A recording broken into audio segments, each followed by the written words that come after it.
All right, guys, I'm going to show you something here. I was trying to hook up this washing machine supply hose, and the cold water is fine, but the hot water, when I open this valve, you can see it starts leaking from the stem here.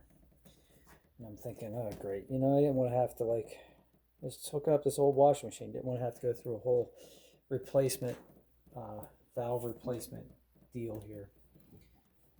Fortunately, when I close it, it seems like the dripping will stop after a while.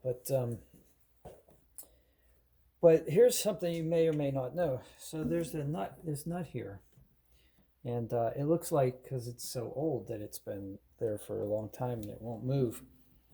So this is a 3/4 nut. What you can do is sometimes you can tighten this up, and if you tighten that up, it'll often stop the leak. So you don't have to go through a whole valve replacement thing. It makes it harder to open. But I think we got that. I think that's our solution. So in my case, it looks like this is going to solve the problem. So before you go to the hardware store and go and try to find a SharkBite, replacement to put in this line and everything, try tightening this nut first and see if that does the job for you.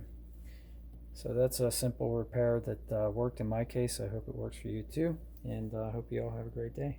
If this helped you, please like, share, and subscribe. Have a great day.